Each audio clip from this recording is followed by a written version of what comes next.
The universe, the lifeblood of all things, the home of a billion stars, each with its place in the order of the heavens, and each governed by the infinite law of the cosmos. As the ever-expanding energy of the universe continues to grow in a sea of fusion and creation, the infinite depth of the cosmic reality embraces itself in the fabric of destiny, and the awareness of mankind grows in accordance with the rule of cosmic law.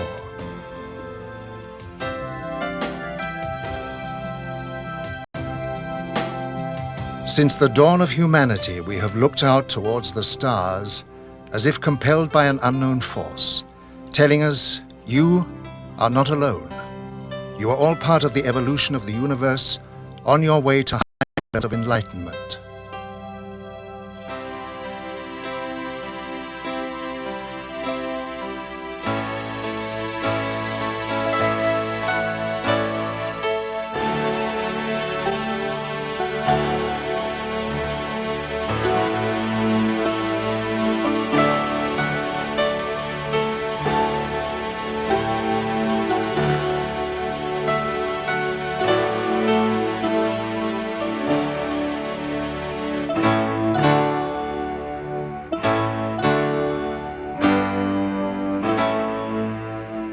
The expanding universe, with its infinite complexities and compelling influences, is the kaleidoscope of man's dreams. With new attitudes and new points of view, our understanding is growing, bringing scientific influence towards new horizons. At last, we are beginning to grasp the meaning of the primeval commandment, "Know thyself," which is inscribed over the portal of Delphi. Today, we have a new model concept of science which proves that all natural systems, from minerals to man, inherit a collective memory of their kind.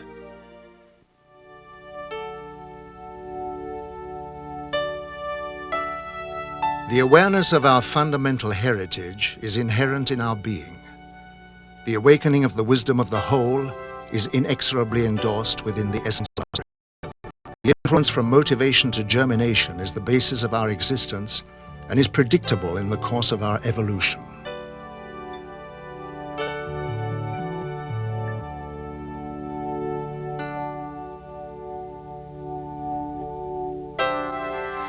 The pyramids reveal the wonders of our ancient past. They harness their proliferating energy from the cosmos that it may be utilized by another civilization in its many fields of endeavor. Our awareness of the origin of these citadels derives from past generations. It is inherent in the soul of civilized man to build such structures, reaching towards the source of unseen powers. The challenge of future accomplishment is the driving force behind human progress.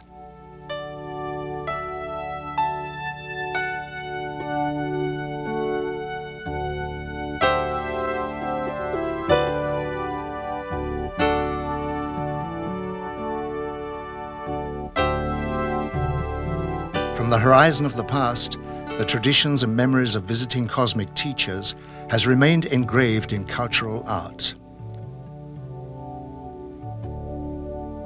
This tradition dates from the era when spacecraft visited Earth from distant worlds.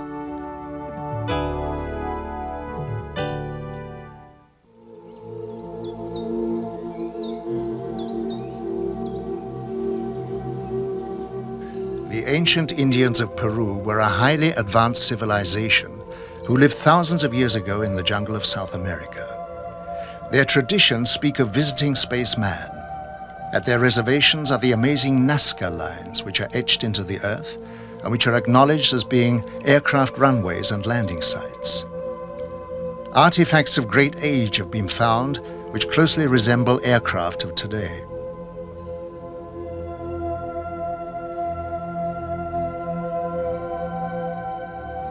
The sensational crop formations of England have generated great interest, and the question has to be asked if there is any connection with the etching in Peru.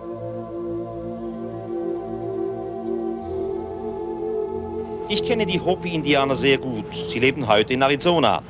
Aber ihre alte Geschichte I know the Hopi Indians very well. Today they live in Arizona. But their old traditions say that many, many thousands of years ago their home was in South America, and that at that time they were descended upon by extraterrestrial visitors called Kachinas. These Kachinas also saved the Hopi Indians when their continent threatened to sink. These heavenly beings, the Kachinas, were the teachers of the Hopi. And even today, the Hopi Indians make figures of the Kachinas for the younger generations, so that no one should forget the visit of their original teachers from outer space. And even today, the Hopi are convinced that one day the Kachinas will come again. In this connection, it's interesting that a short time ago I showed White Bear, one of the oldest members of the Hopi, pictures of the Maya cities Tikal and Palenque. He was beside himself with excitement and said, "We understand that. Our ancestors built that under the guidance of the Kachinas."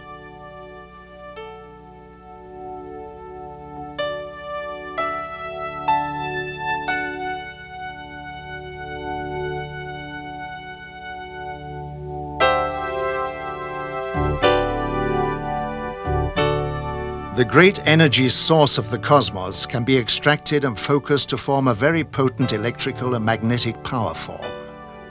It is a power of great destructive potential, and the ability to control it can only be given to those of higher understanding and achievement. Such power sources were built into the Great Pyramids by another race thousands of years ago, when they needed recharging facilities for their spacecraft while on reconnaissance flights around the universe. The units were built within the protective framework of the pyramids to protect them from discovery. As the world focuses on the mystery of the Egyptian temples, our space probes have located similar strange pyramids on Mars. The readings of the early Bible told many stories of Earth being visited by heavenly teachers on blazing chariots who gave information of great wisdom.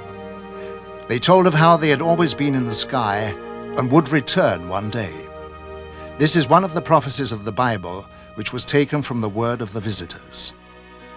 How did modern man go about interpreting these holy clues?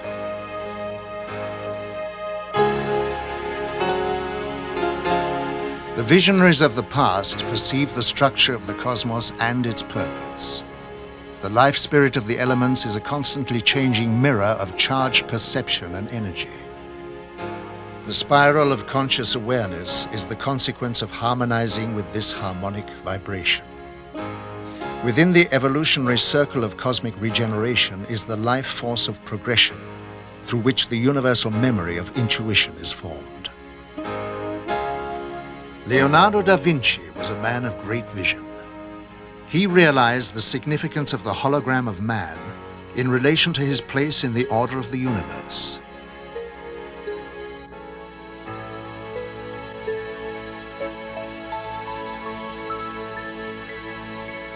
Many of the first astronomers studied the sky principally from an ideological standpoint.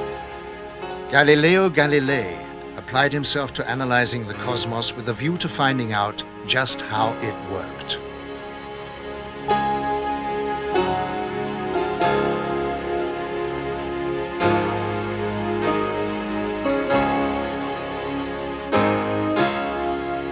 Kepler believed in the law of equal equation, whereby all scientific experience could be solved by the use of mathematics. The real world is the mathematical harmony discoverable in all things. He also had visions involving space travel, and this already at the beginning of the 17th century. In a letter to Galilei, he wrote, "Let us create vessels and sails adjusted to the heavenly ether, and there will be plenty of people unafraid of the empty wastes. In the meantime, we shall prepare for the brave sky travelers maps of the celestial bodies. I shall do it for the moon, you, Galilei, for Jupiter."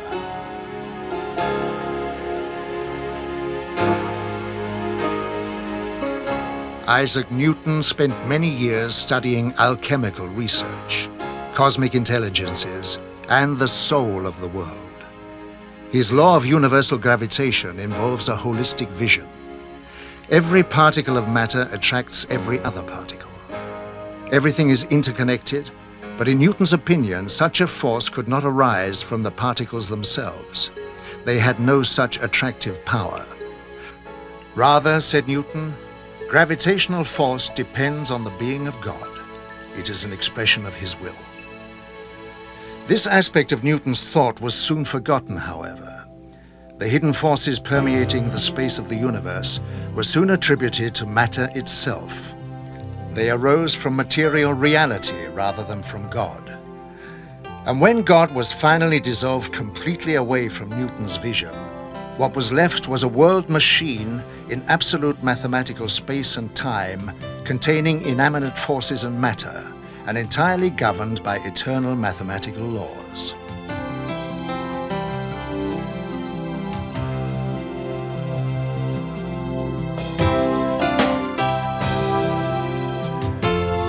Like Kepler, Albert Einstein was strongly imbued with a sense of the mathematical rationality of the universe. He wrote, "The individual feels the futility of human desires and aims, and the sublimity and marvelous order which reveal themselves in both nature and in the world of thought. Individual existence impresses him as a kind of prison, and he wants to experience the universe as a single magnificent whole." What a deep conviction of the rationality of the universe, and what a yearning to understand Kepler and Newton must have had, to enable them to spend years of solitary labor in disentangling the principles of celestial mechanics. Only one who has devoted his life to similar ends can have a vivid realization of what has inspired these men and given them the strength to remain true to their purpose in spite of countless failures. For 10,000 years, man has tried to equate with the enormity of the cosmos. The concept of an evolutionary universe which started with gods from the stars, spaceships and telescopes will carry us into a totally changed life.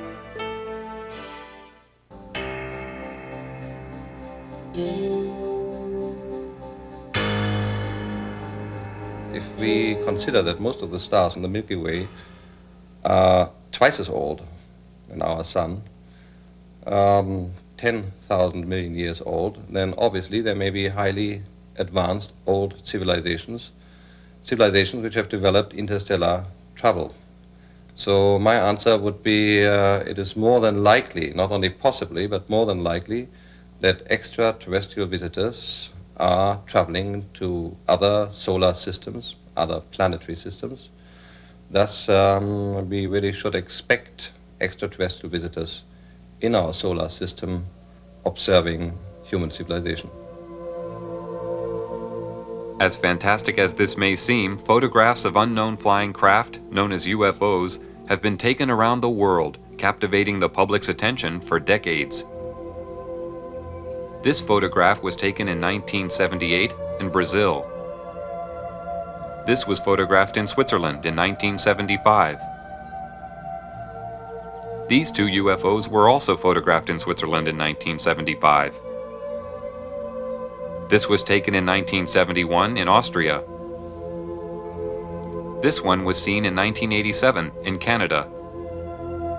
This UFO was photographed in Germany in 1977. This was taken in Colombia in 1971.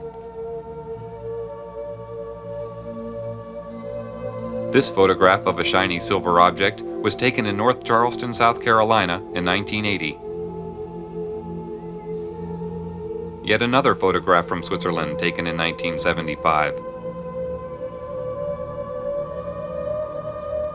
This UFO with a cloud-like vapor was taken in 1974 in Denmark.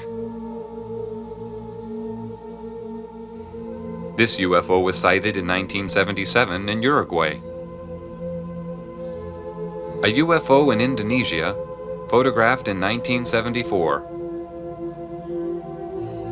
These three luminous flying objects were photographed in Barcelona, Spain in 1978. Every year, increasing numbers of UFO photographs are being taken by witnesses from around the world, giving growing evidence of extraterrestrial visitors. In 1946, George Adamski, a professor of philosophy, using his cinecamera, took the first moving pictures of alien spacecraft. This film shows the strange flight pattern of these machines. This picture shows 3 balls beneath the craft serving as condensers for static electricity. This film, also taken by Adamski, shows a telemeter disc, described as being a very small but highly technical reconnaissance craft.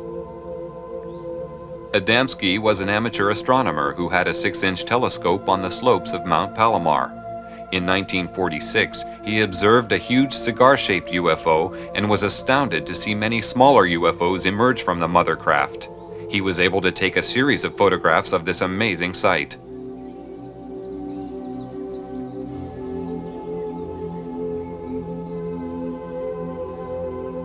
After taking many photographs of these alien flying machines, an event took place which would change the course of Adamski's life. On November 20th, 1952, he had his first contact with a human-looking alien visitor. Adamski was walking in a desert canyon in California when he came face-to-face with an extraterrestrial standing beside a landed spacecraft. The alien told Adamski that the meeting was not by accident and that he had come to give a message. He warned of the danger we were creating by exploding nuclear weapons.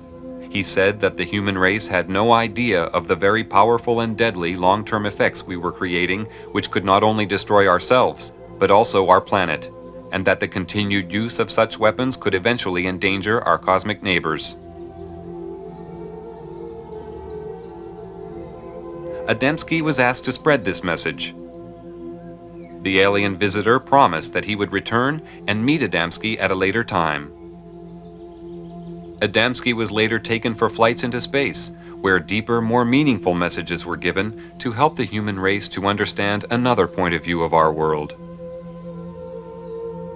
Adamski devoted his time to spreading the visitor's message and was later joined by a Danish Air Force Major, Hans Petersen.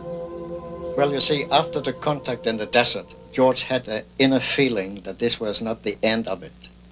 On one of his flights, made more flights, but one particular he was taking on board a mothership, which is a very, very large ship who is taking all the other vehicles into our atmosphere.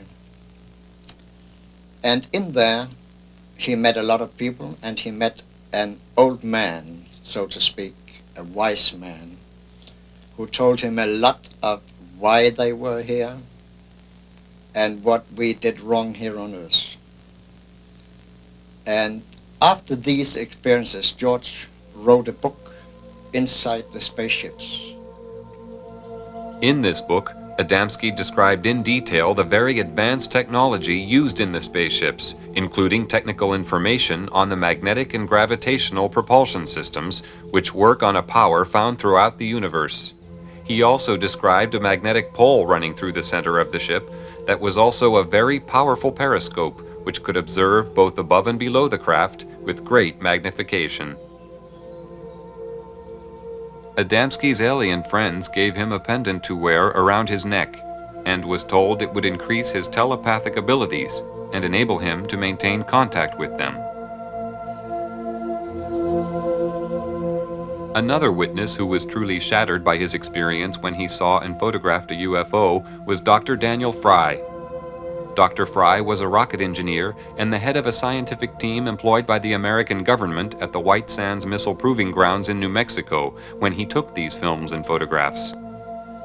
On July 4, 1949, Dr. Fry was contacted by alien visitors for the first time.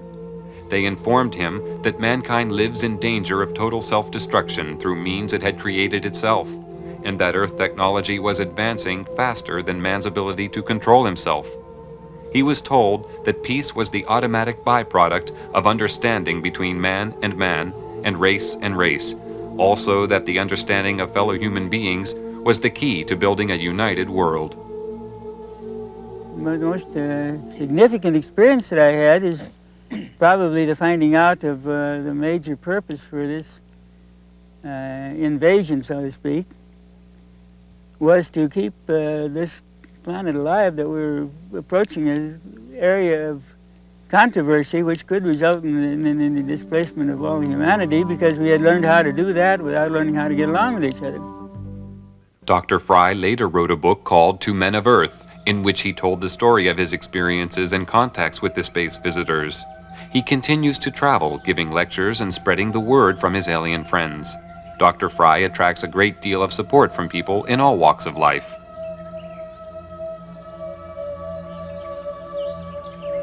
We rushed outside, and there came a spaceship sailing, passing us, making a curve, going down south and coming in from the south, passing over our heads and disappearing to the north. And 1 hour later it came back and passed in low altitude, and it passed the moon, which has come up meanwhile, so you could see it was an Adamski type saucer. I've been so close to them. I have had the telemeter dish, the small flying saucers which are making reconnaissance within 75 meters, 2 of them. I have one being disintegrated on my terrace. I have seen flying saucers, the George Adamski type, within 200 meters in front of my car.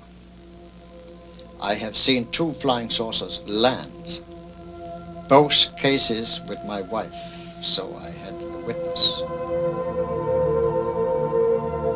The founder of the German UFO Society, Carl Veit, is also a publisher of UFO books. For decades, he has published books written by contactees. Many years ago, he had the foresight to realize the value of the information. There were 12 of us sitting in the garden, and the pictures were shown by this television man. And I explained them again as well as I could. And in the middle of my explanation, the baby daughter, she was the youngest member of this family, called out, "Daddy, what is that?" and pointed up. We were all looking at the screen, and then we also looked. And there, vertically above us, or nearly vertically, there was a wonderful large UFO, rather low. Of course, we were all amazed. We gazed up, we waved, and in a way gave thanks that they had come during the UFO lecture and wished to greet us, or to say, "Yes, we are here, the ones you're talking about."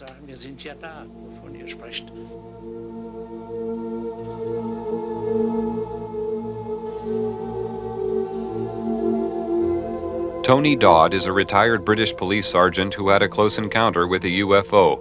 Since that time, he has become the Director of Investigations for Quest International, Europe's largest UFO investigation organization. I was driving a police patrol vehicle in a remote area in Yorkshire when I saw the most amazing disc-shaped flying machine.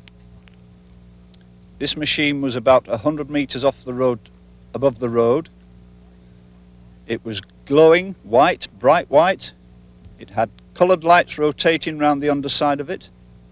It had a dome on the top with what appeared to be portholes. It was going at no more than 30 kilometers per hour. But the strange thing was that it was making no sound. It was the most amazing thing I've ever seen. This was no doubt a real UFO. I'm convinced of this. It did not resemble anything that we have which is flying around in the sky. It had an effect on my police car radio. It blanked out the transmissions with a very heavy static effect. The object moved away from us and disappeared into the distance and appeared to land in a forest on a hillside.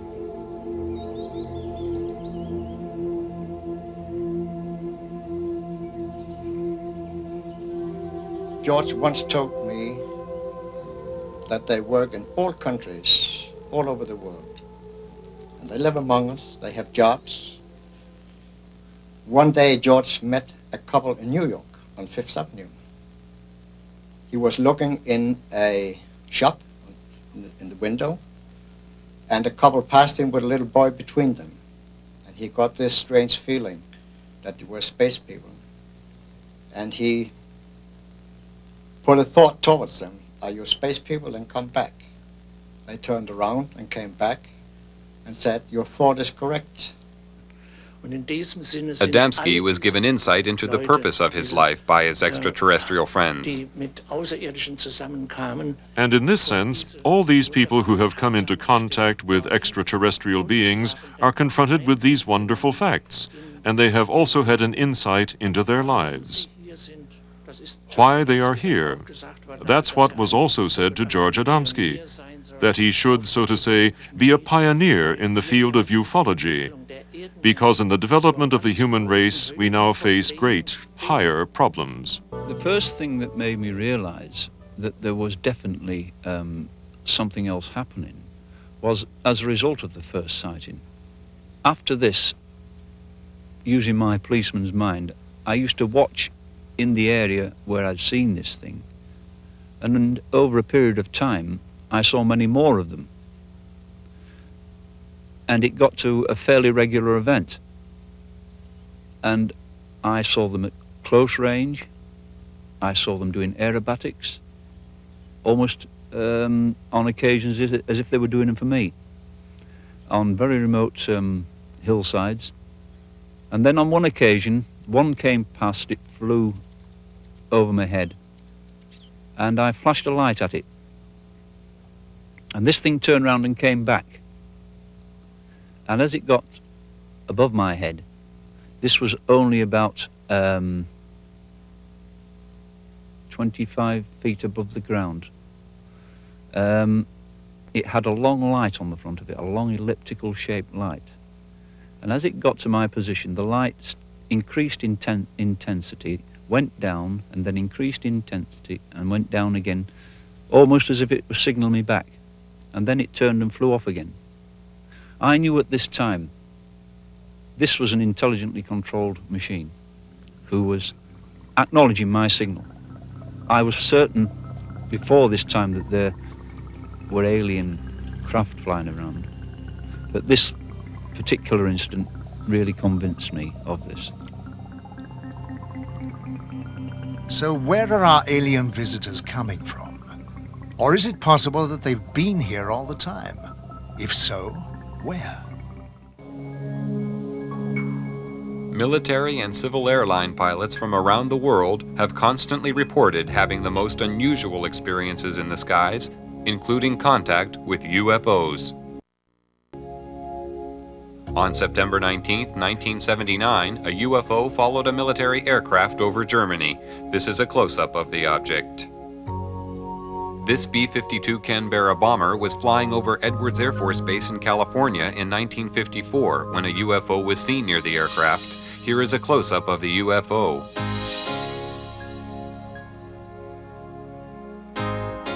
Many pilots flying B-52 bombers reported seeing UFOs. This one was photographed at 12,000 feet in June 1966 over Utah by aircraft pilot Williams. An aircraft over Venezuela had a close encounter with a UFO. This photograph was taken from the plane. In June 1976, the British Airways Concorde was being filmed in flight when a small UFO appeared. After maneuvering around the plane in a manner that indicated intelligent control, the UFO flew off at great speed. This was witnessed by the whole crew. Here is a replay in slow motion.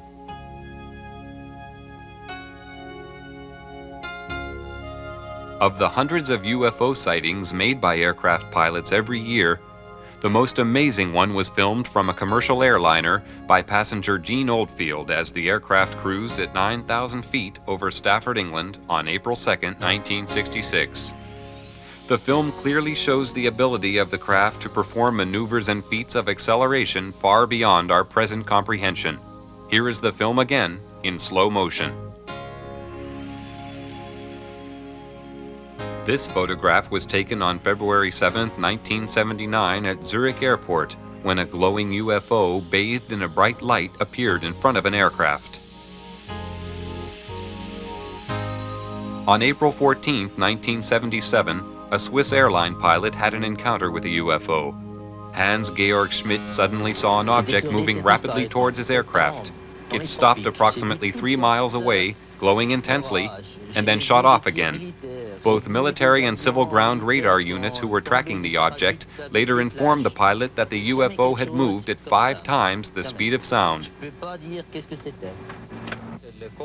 At 9 p.m. on January 4, 1988, Captain Dowie Stahl noticed a light in the sky ahead of his position. The object appeared to descend and then started to dance from side to side. It then climbed back to its original position. Pilots who witness UFOs while in flight are required to complete an official but confidential report.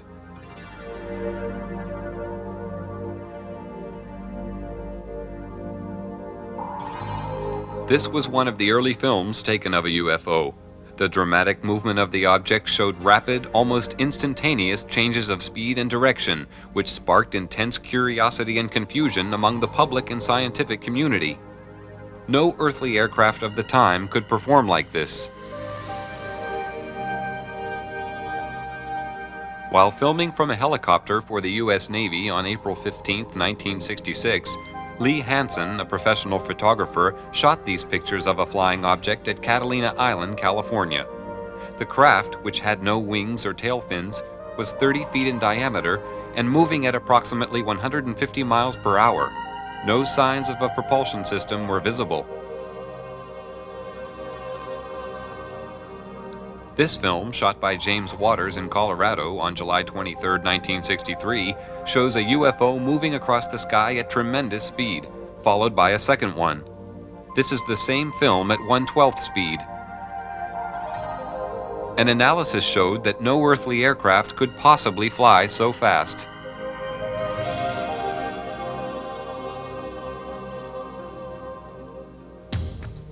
In late December 1978, a record number of UFO sightings were being reported by radar operators and pilots in the area of Wellington, New Zealand.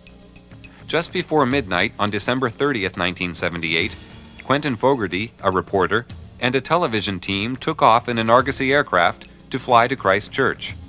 Shortly after takeoff, Fogarty was informed by ground radar that they were being followed by several UFOs. During the 50-minute flight, UFOs were seen and filmed by the crew. The UFOs were described as having a luminous base and a transparent top. The objects were performing incredible aerobatics. This movement was captured on a single frame of film. The following sequence of photographs and film was taken by the astronauts. While in space, they had many encounters with UFOs that are now being revealed for the first time after decades of secrecy. On the Gemini 4 spaceflight on June 3, 1966, astronaut James McDivitt took a photograph of this cylindrical object. On the mission of Gemini 7, astronaut Frank Borman reported seeing these two objects flying in formation. On the Mercury 1 mission on February 20, 1962, John Glenn took this picture of two glowing objects.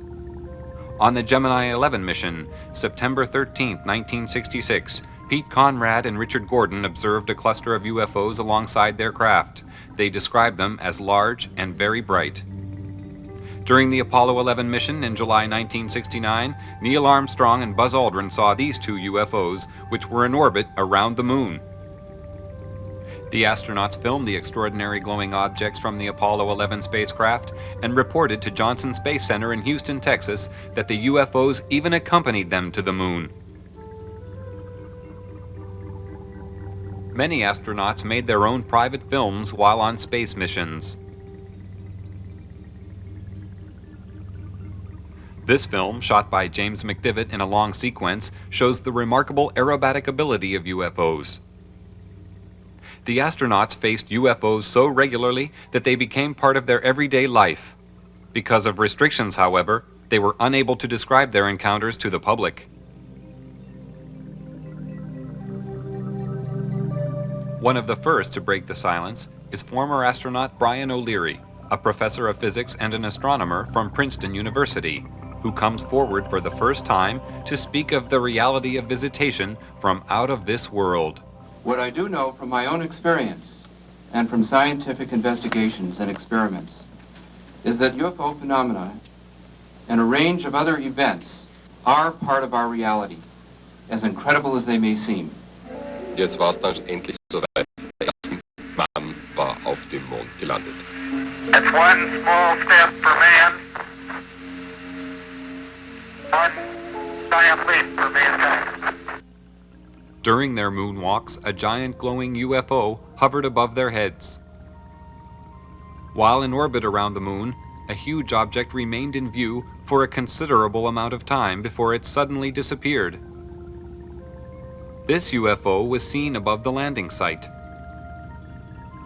This cigar-shaped UFO was photographed from the orbiting space module. Down to the bed. And that may have been a small deal, but that's all. On this very first trip into the unknown, the astronauts repeatedly reported to Mission Control that they were being escorted by unidentified flying objects. After landing on the moon, the astronauts stated that the UFOs were still present in the distance, hovering near a large crater. They were well aware that they had been observed throughout their entire mission. It's also like sundown again. Yeah, powder. I was strolling on the moon one day in a merry, merry month of December. No, May. May's the month. May, that's right. May is the year of the month. When, much to my surprise, a pair of lovely eyes. Hello, Ryan. It's Houston. Hi there. We lost you for a while. Yeah, we sure did.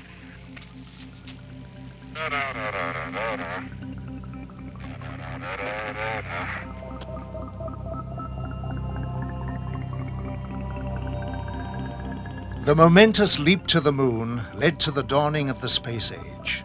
Space travel opened up endless opportunities for mankind to explore new frontiers. NASA's plans are already well underway for colonies to be developed on other planets, beginning with Mars. Space offers unlimited growth. You cannot force any living form to stop growing. People need to grow, and they need to have more elbow room and new frontiers. And the opening of space provides that. And so the moon, and particularly Mars, as a new living environment, will provide hope for future generations, many decades in the future, to continue to grow. If we don't do that, Earth remains closed, and we would have to stop growing totally, entirely. Otherwise, we would destroy ourselves and the environment. And I don't think that this proposition of stopping to grow will be accepted by any living form, including humans. People want to grow. People want to have children. The compelling influence of our origins is the energy which fuels life itself. The purpose of our existence is to move ever closer to the source of creation by the expansion of our horizons and species, to explore the frontiers of infinity, which are our inheritance. The other aspect of it is, in order to continue our internal growth, we need to do external steps. In my feeling, I've always been confident that for every step we take on the outside, we have to take also a step on the inside, deeper down into ourselves. There is no way for us to explore Mars or to explore the universe if at the same time we don't also explore ourselves and become more complex humans, more rounded, more holistic humans. It is not really a necessity. I think it'll just happen anyway. It's a law. It's a natural law that if we do any step out to Jupiter and to Mars, and if we send our space probes out, we will change, whether we want it or not. It's a change in consciousness, and we will start asking questions which we have never even thought about years before. Just seeing the Earth from space as an individual little ping pong ball has already caused a revolution in the environmental area. The environmental people have put the Earth as photographed from space on their banner, as a symbol, as a mandala. So space and its overview effect, the view of Earth from space, has helped to initiate a revolution of Earth consciousness, of people becoming conscious of Earth as a vulnerable spaceship which they need to keep in repair and maintained.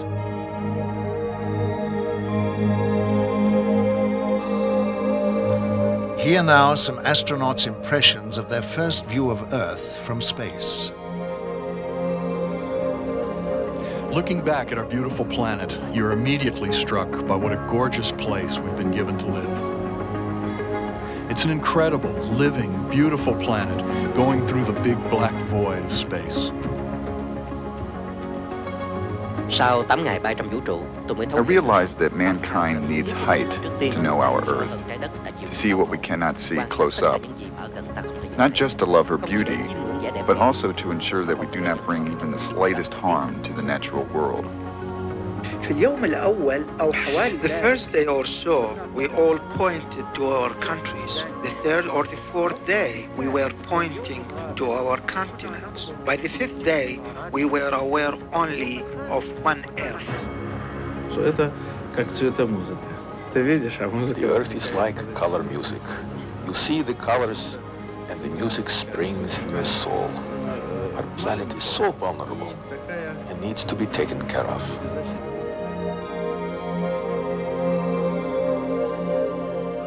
Yet another astronaut said, "In this complete silence of space, questions from the deepest inside arise. Where is my place in all this? What do I mean when I say I?"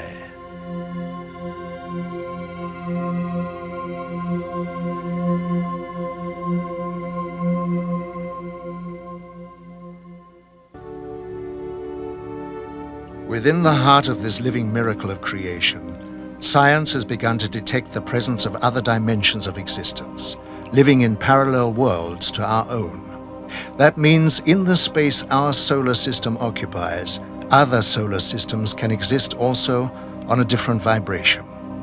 Whatever happens in this world has an influence on the other worlds to a certain degree.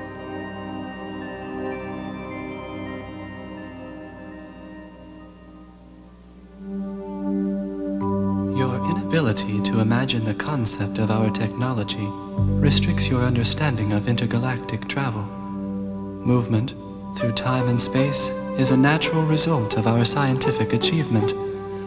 The existence of parallel worlds with one race living in the same space as another is not yet fully understood on Earth.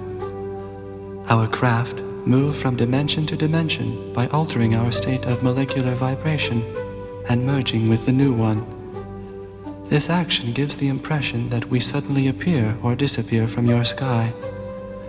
Speed is of no significance in space travel. All movement is achieved by molecular interchange. When we come from other dimensions, we materialize and become visible to you. We sometimes do this to make mankind slowly aware that he is not alone. You see many of our smaller craft in the lower atmosphere, but these come from much larger motherships of many sizes which are stationed around the Earth.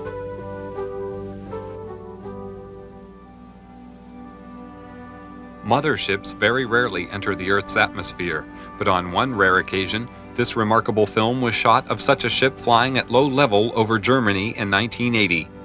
The object was seen by other witnesses in a nearby village who reported seeing 3 smaller craft emerging from the larger one. They stated that the craft was at least 100 feet long. This film of a cigar-shaped mothership was taken in Rhode Island, America on June 3, 1967. The leaf effect motion of the ship is common with most sightings. Craft of this size and shape have been reported all over the world. This aerial photo was taken by Inaki Ozis while flying at 8,000 feet in February 1968.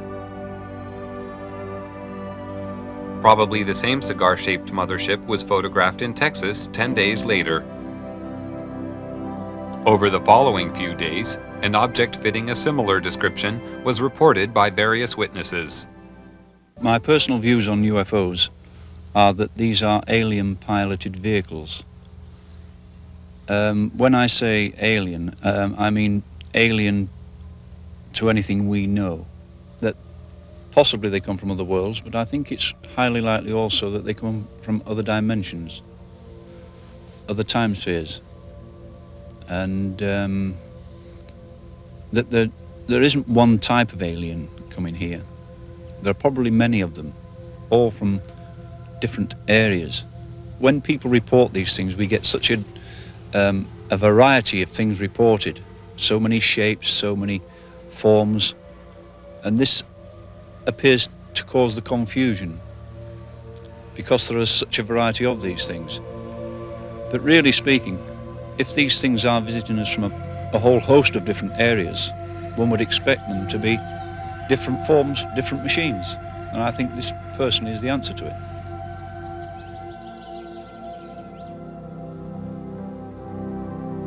Meanwhile, we scan the skies with optical and radio telescopes of great power, which penetrate the universe for 15 billion light years, watching, listening for signs of intelligent life.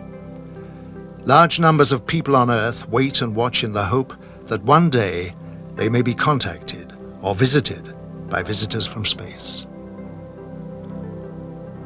In Russia, a large crowd of people who had gathered to watch a famous singer being filmed saw more than they had bargained for when a UFO suddenly appeared above their heads. The camera crew quickly focused their camera on the object and recorded an aerial display that lasted several minutes.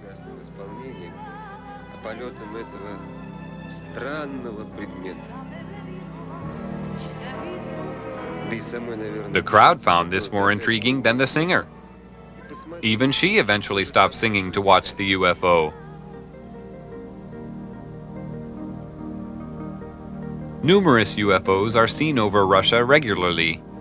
These balls of light are identical to those reported in Belgium and the rest of Europe in 1990, which attracted extensive attention on top military and civilian levels.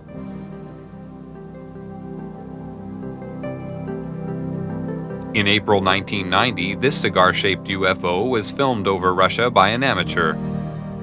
These flying objects are now acknowledged by the Russian military as being alien flying machines. For the past 45 years, people from every country have reported seeing UFOs. The descriptions of these objects have been all too similar, despite the fact that the witnesses live thousands of miles apart. Witnesses include astronauts, pilots, scientists, and police. Even presidents of the United States. Jimmy Carter and Ronald Reagan have spoken openly about their seeing UFOs. Since 1945, an estimated 5 million UFO sightings have been reported from across the world. Most sightings are of singular objects, although many are of 2 or 3. In some cases, large formations have been spotted. The greatest number of UFOs usually appear after 9 p.m. Although a large percentage of these sightings can be explained as natural phenomena, many cannot. Thousands of people are asking questions: what are these UFOs? Where do they come from? Why can't I see one? Why are they here? And more people want to communicate with the extraterrestrials, to learn more about them, get to know them, to understand. And we must continue to investigate this nucleus. It will be worthwhile to take up communication with extraterrestrial intelligences. May one day be not only a rewarding element in our lives, but it may guarantee our survival. Other civilizations are trying to convince us that technology has a more meaningful purpose when used for the good of all. We have reached a point when we need to ask ourselves whether we want to live in a world where the use of destructive technology is dictating the development of our Earth. Man decides for himself. The alien visitors have achieved a high understanding of the forces of nature and harmonize with the many variations of the 4 elements, their creative energy, and their higher dimensions. We are now beginning to realize that this vast knowledge of the cosmos must be the basis of our new science.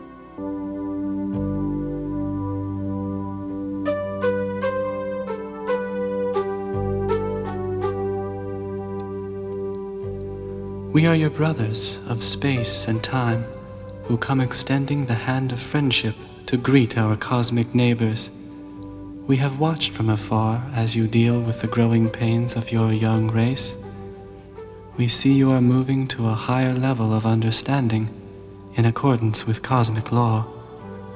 You are on the threshold of joining us on the universal journey, and we wait patiently for this momentous step in your evolutionary progress.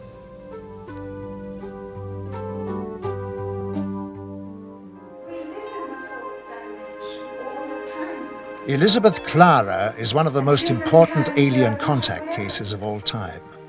She was born in South Africa in 1910 and is a woman of great wisdom. Between the years 1954 and 1963, she had many meetings with another race. One man, whom she called Akon, told her that he was from the solar system of Proxima Centauri. She developed a deep friendship with Akon. He took her on a 4-month visit to his home planet of Meton, 4.3 light years from Earth. Meton is a world with 2 suns. She was told that space was a big laboratory and was given great knowledge about the universe. She understood the structure of the cosmos and the laws of light frequencies immediately, and as requested, she passed her knowledge to science, where it was of great benefit. She later went on lecture tours and wrote a book where she shares her insight into the structure of the universe and passed on highly valuable scientific information to the world. She said, "The road to the stars unfolds within a spaceship of great beauty and simplicity, generating her light from the cosmic plasma of eternity, never faltering, always alive and pulsating, shaped like a galaxy with a halo surrounding her and the shock wave glowing. All of creation is light, the key to the universe. The whole of existence throughout the planetary systems, the stars, the depths of interstellar space are all made up of visible and invisible waves of light. To the seen and unseen, to all energy, substance, liquids, gases, and all life, the release of the microatoms of light from oxygen is the source of all life. The electromagnetic waveform, or light. It forms the building blocks of the cosmos in which we have our being, as microatoms of light in greater unities are equal to atoms. Mind forces, spiritual strength, soul attainment, and thoughts are all made up of different speeds in the wavelength of light, or microatoms. Electricity is microatoms of light, while sound and color occur when the microatoms have different speeds. And when microatoms are stopped, they create heat. Light is an intelligent energy which can be thought into existence and substance. The pattern of microatoms of light changes with changing thoughts, when one achieves the formula for the harmonic vibration of light. The key to all life and the universe lies in harmonic interaction of light. A mathematical formula for all transportation lies in the vibratory frequencies of light harmonic, with anti-gravity waves and time waves, which are simply the frequency rate between each pulse of the spiral of light. By controlling this frequency rate, the flow of time can be varied, and one simply moves within one's environment, within the protection of the spaceship, instantaneously from one planet to another, or one solar system to another, where time, as a geometric, is controlled or eliminated.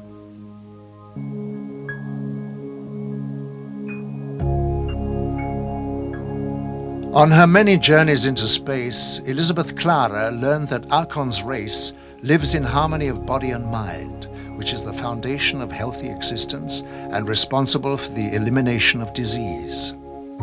They know that most diseases are caused by emotional or psychological stress. Akon told her that all cosmic neighbors looked at our world with watchful eyes. They see that the natural world is dying through the imbalance which we are creating in nature, reducing the resources we live on, and they are out there waiting to help. When asked why they didn't come more often, they said, to come here, we have to make many kinds of adjustments to the body because we are uncontaminated.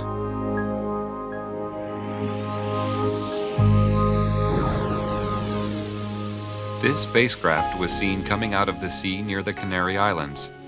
UFOs have been repeatedly seen rising out of the water throughout the world. It is known that they are using their advanced systems to help the world to decontaminate areas of high pollution. For instance, green fireballs are appearing in areas of high radioactivity for the purpose of neutralization. Many contactees are told that help for the Earth by our alien friends is allowed, but only to a certain extent, because they cannot interfere, since we all have a free will. This is a cosmic law.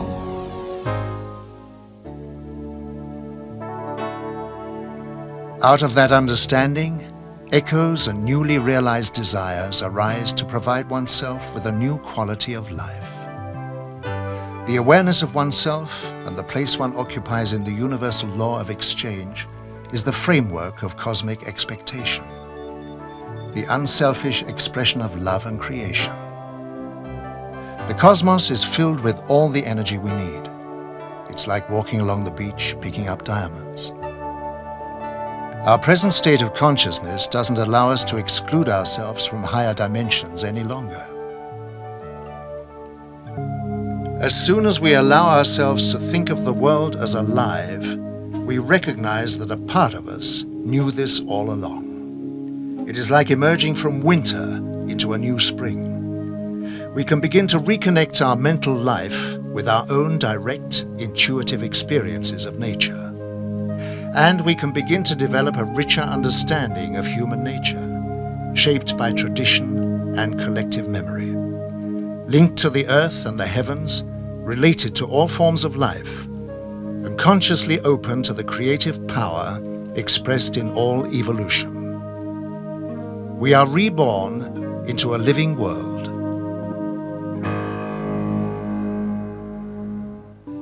Go forward in love with the knowledge that the truth of your future is already written in the halls of eternity, and your destiny is assured. Follow the teachers of wisdom and truth as you go forward with the understanding that you are the seed of the Creator. The Creator is you.